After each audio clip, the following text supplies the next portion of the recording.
से काया में ही ये तीन लोक लखने में आता है।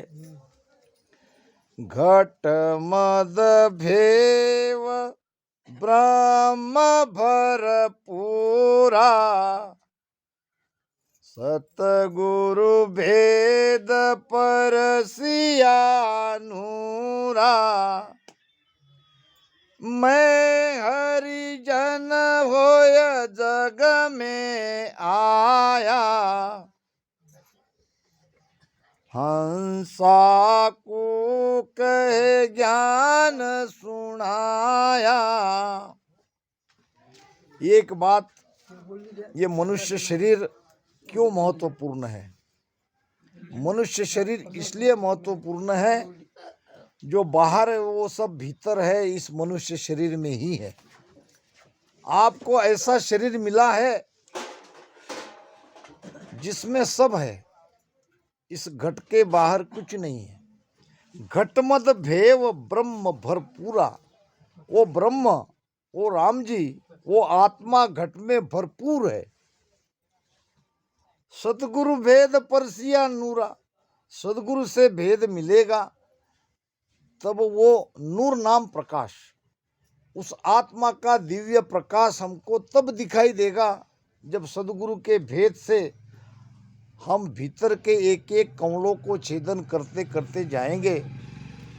और जब हमारी यात्रा सहस्त्रदल कमल में 10वें द्वार में आएगी, तब ये दिखाई देना प्रारंभ होता है, तब तक प्रारंभ नहीं होता है। 10वें द्वार में जब हम पहुंचते हैं तो तब वो प्रकाश की, दिव्य प्रकाश की अनुभूति होने लगती है। इसके लिए चाहिए समय, इसके लिए चाहिए भजन। भजन करो, और कोई दूसरा उपाय नहीं है। और विश्वास करो राम जी पे, परमात्मा पे विश्वास करो, सदगुरु पे विश्वास करो, और विश्वास के साथ भजन करो। कबीर साहब की महिमा काशी में बहुत हो रही थी। काशी में क्या, पूरे उत्तर भारत के क्षेत्र में जहाँ देखो, जहाँ जाए वहाँ सब लोग कबीर साहब की महिमा करते थे। अब उस जमाने में काशी के पंडितों का राज था। आज भी काशी में पंडितों का ही राज है। अब ये सारे पंडित कबीर साहब से जलने लगे। इसका कुछ न कुछ तोड़ निकालना चाहिए, इसका कुछ न कुछ उपाय करना चाहिए। एक दिन सब पंडित बैठ गए, आपस में उन्होंने चर्चा करी, और चर्चा करके सब काम में लग गए। चर्चा में ये तय हुआ कि कबीर साहब के घर पे भोजन के लिए सबको आमंत्रित कर देंगे। अब कबीर साहब ने कहा नहीं, वो तो बेचारे गरीब थे, एक छोटी सी कुटिया में रहते थे, और वो उनके पास खिलाने पिलाने के लिए कहाँ से कुछ आएगा। ये सारे पंडित लोग पूरे काशी नगर में, आजू बाजू के गांव में सबको कह दिए कि फलाने फलाने दिन कबीर साहब ने महाप्रसाद का आयोजन किया है, सबको भोजन करने के लिए उन्होंने निमंत्रण दिया है। हम सब आपको निमंत्रण देने के लिए आए हैं, और सब वहाँ समय पर भोजन करने के लिए आ जाओ। अब हजारों ब्राह्मण आमंत्रण देने के लिए गांव गांव चले गए, और समय आया, वो दिन भी आया, और लोग सुबह से आना चालू हो गए कि चलो कबीर साहब के यहाँ भोजन करना है, भोजन करना है, महाप्रसाद लेना है। अब कबीर साहब ने देखा कि ऐसे झुंड से झुंड लोगों के आ रहे थे, और सब तरफ से चारों ओर आवाज़ें आ रही थी, सब कबीर साहब के यहाँ आ रहे थे। आके पंक्ति में बैठ भी गए। अब वहाँ न भोजन बन रहा था, न किसी ने बुलाया था, न कोई सुविधा थी। अब ऐसे हजारों लोग बैठ गए भोजन के लिए। तो कबीर साहब ने कहा, हे राम जी, अब देखो क्या करना है, मैं तो कुछ जानता नहीं, आपका खेल आप ही जाने। तो कहते हैं कि केशव बंजारा, हमारा ही बंजारा, 40 गाड़ी पे अनाज की बोरियां ले लेके वहीं से आ रहे थे। लोगों ने कहा भोजन तो होगा, थोड़ी देर लगेगी, मगर भोजन तो यहाँ प्रबंध है, हमको झूठ मूठ बुलाया नहीं गया। अब अनाज की गाड़ी आ रही है, सब वाके उतार रही है।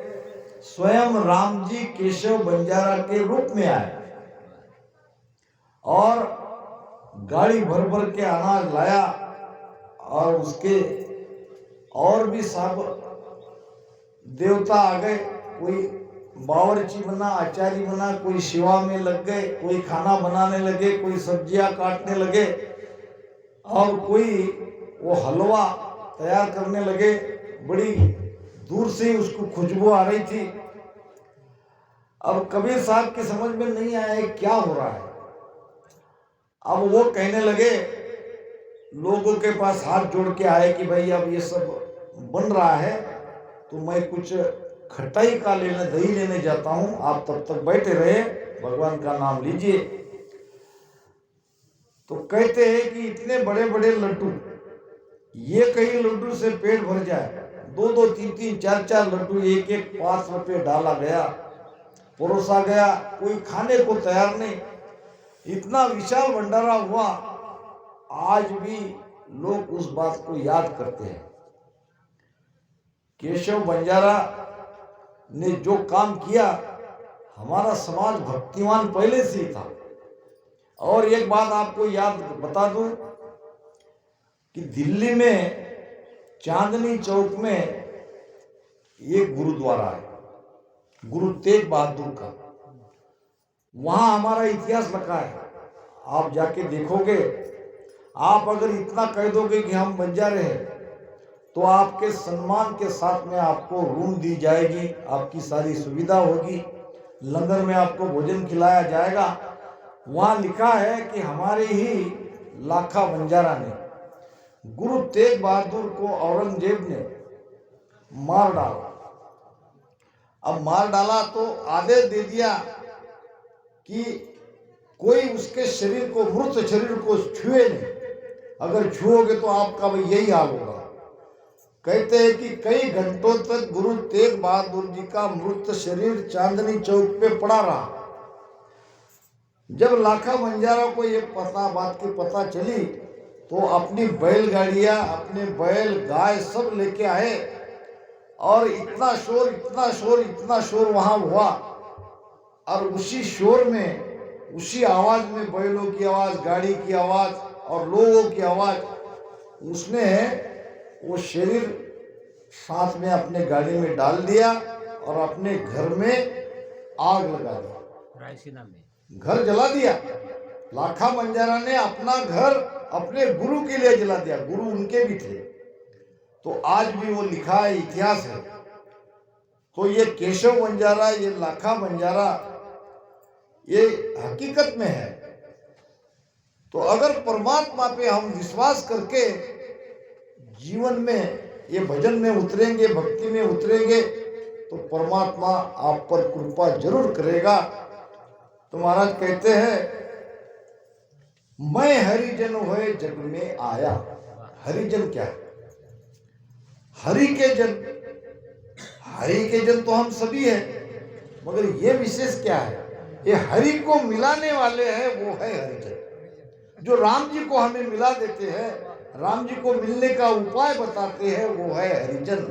मैं हरिजन होए जग में आया, अरे हंसा तू कहे ज्ञान सुनाए। जग में आके क्या किया मैंने? ये ज्ञान दिया। किसको दिया? हंसों को दिया। हंस ही ज्ञान सुनेंगे। सार का निर्णय करने वाले हंस ही है।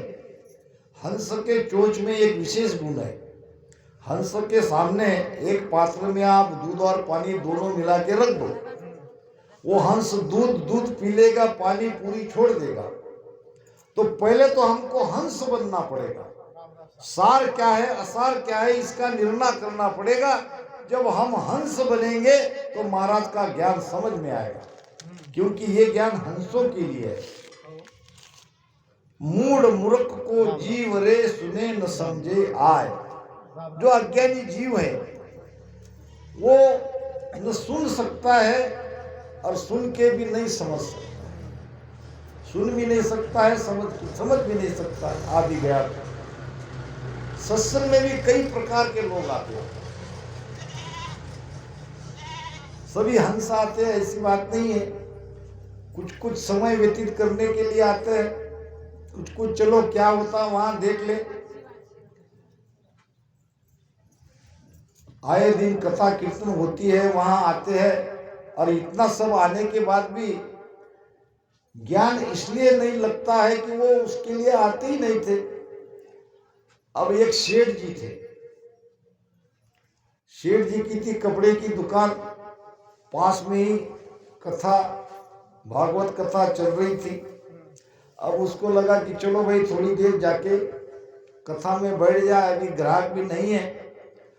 तो बाहर से उसने दुकान को ताला लगाया और जाके बैठ गए।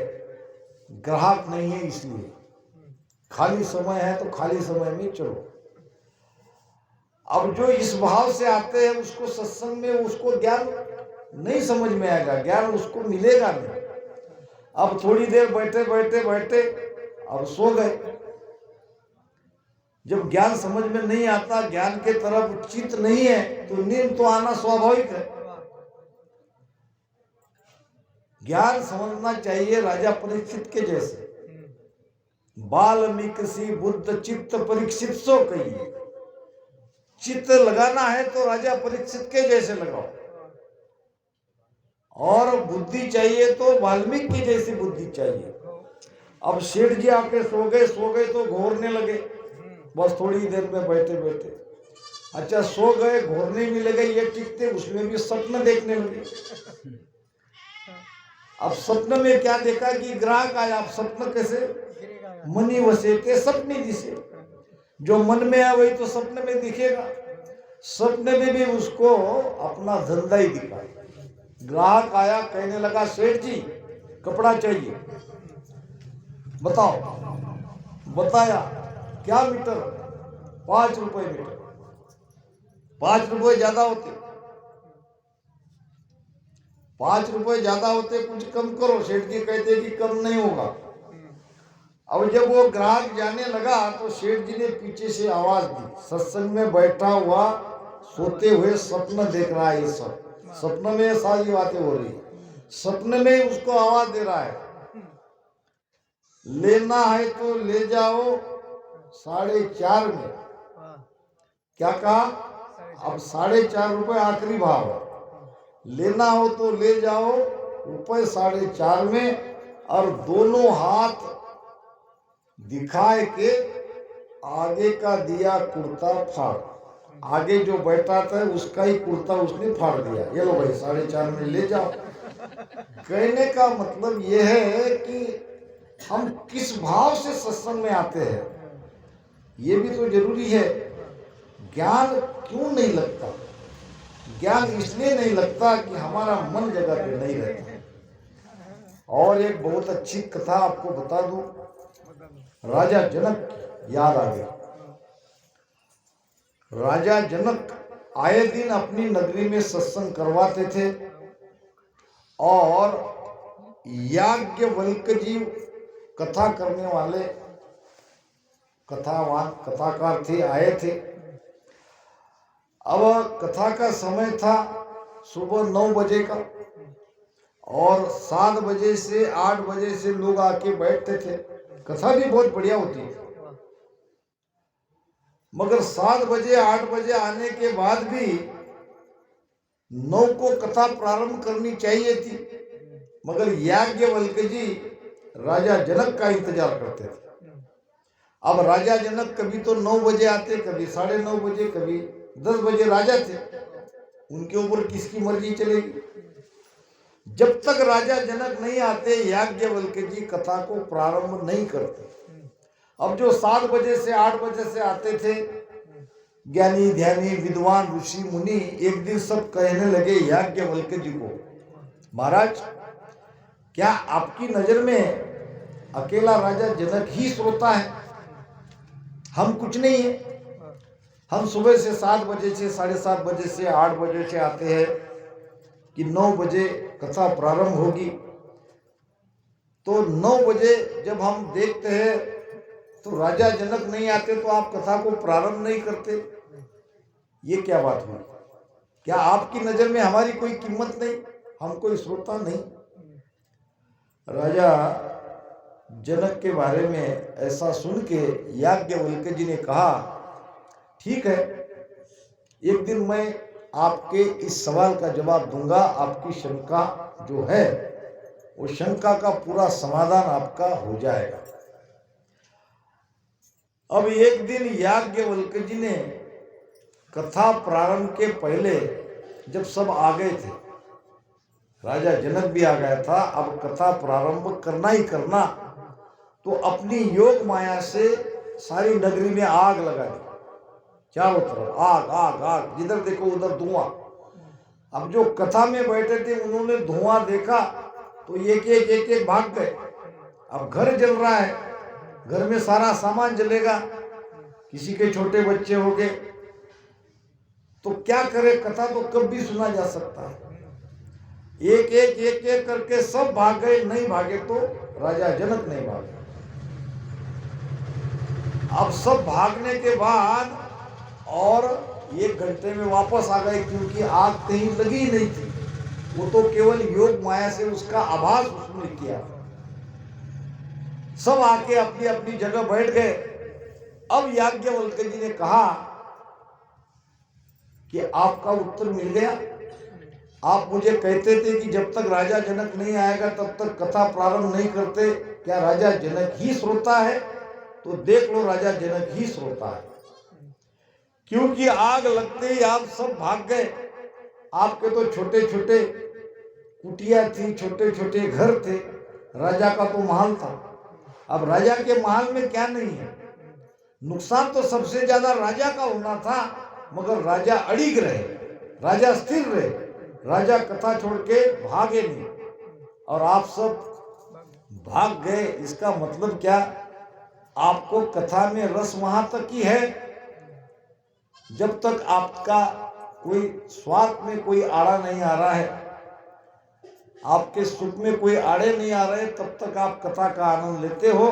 घर में थोड़ा बहुत कुछ हो गया तो आपका मन उधर चला जाता है या कथा से उठ के भाग जाते हो। और राजा जनक स्थिर रहे। फिर राजा जनक को पूछा कि भाई क्या आपका महल नहीं चल रहा था? आपको उसका आभास नहीं हुआ? आप क्यों नहीं भागे? तो राजा जनक के कहा, भागना क्या है, वैसे भी तो ये संसार एक दिन छोड़ना ही है, और जो होनी है वो तो होकर रहेगी।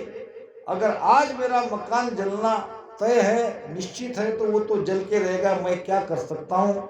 मैं क्यों मेरी सत्संग छोड़ूं? जो ज्ञान मुझे आज मिलेगा वो दोबारा नहीं मिलेगा। सत्संग ये जीवित रहती है, सत्संग कभी मरती नहीं।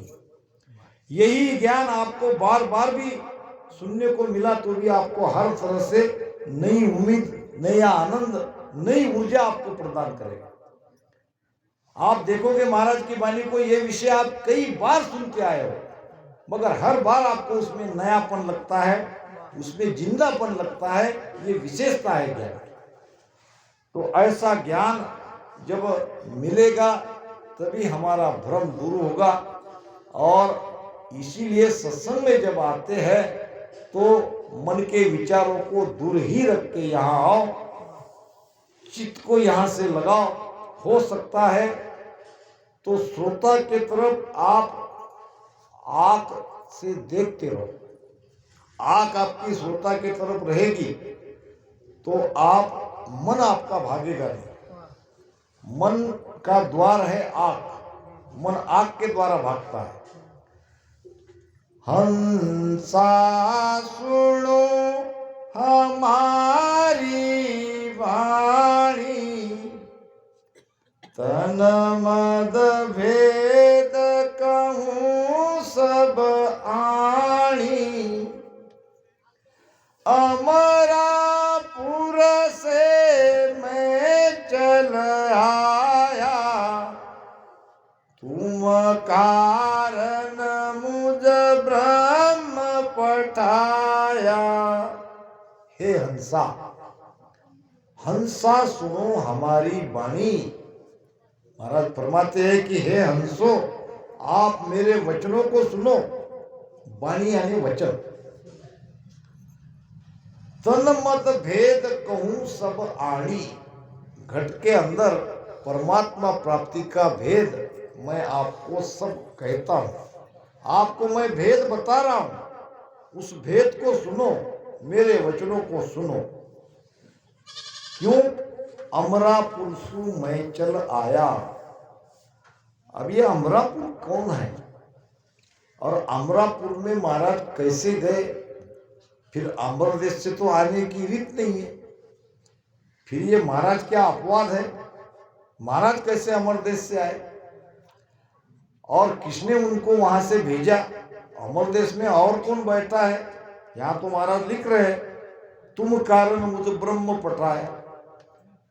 तुम्हारे लिए, हंसों के लिए मुझे ब्रह्म ने वहां से भेजा। तो अब यह समझना पड़ेगा कि महाराज पहले ब्रह्मलोक में, अमरलोक में चले गए, उसके बाद आए, या ये शरीर के साथ इसी देह में उन्होंने अमरलोक की प्राप्ति करी तब आए, ये समझना पड़ेगा। पहली बात, अमरलोक से आने की रीत नहीं है। जे जे जाय मिल्या पद माई, जे जे जाय मिल्या पद माई, उनकी नकल जुग में नाही, उनकी नकल जुग में नाही।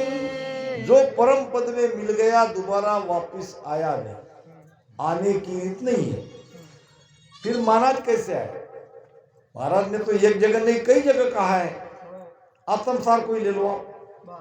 अमर देश स्थान हमारा, जहाँ सुहम चल आया, हंसा कादर मुझुग माही, अवगत मोय पठाया।